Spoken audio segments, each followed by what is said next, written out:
Pay close attention to Lina Khan's face when Stewart tells his story about Apple allegedly preventing him from interviewing her on his Apple podcast. I wanted to have you on a podcast, and Apple asked us not to do it, to have you. They literally said, please don't talk to her.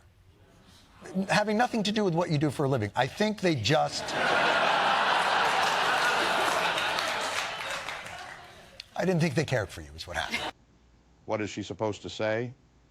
He doesn't explain what reason Apple gave. Instead, he tries to make a joke out of it, but his delivery is confusing and she doesn't laugh. She gives the audience a furtive smile as if to say, not sure what to do here. Then she smiles for the laugh track. She doesn't answer the question. Instead, she explains the basic mission of the Federal Trade Commission. What answer could she give? Is she supposed to say, yes, Apple threatened us that they'd work to get us defunded from Congress? Any answer she gives to Stewart's sandbag question would get her in serious political hot water. Why did Stewart put her in that dangerous position? Did Jon Stewart throw both her and Apple under the proverbial bus?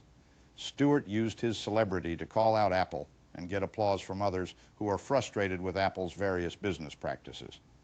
From Stewart's point of view, Apple is bad, Stewart is good for fighting against Apple's evil. Stewart took something Apple said to him in private and repeated it without the full story.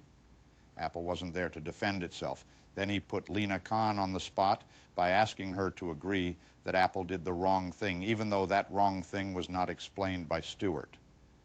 There were many interesting aspects of the FTC's work that Stewart could have brought up for discussion.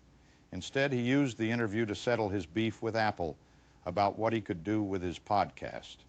Do we know for sure? Apple said he couldn't interview Khan. Perhaps they only asked that he not do it. Then he didn't have the courage to do it anyway and suffer whatever the consequences. Is it possible, away from the camera, that Stewart is thin-skinned and petulant? He caught Khan by surprise and didn't give Apple an opportunity to respond.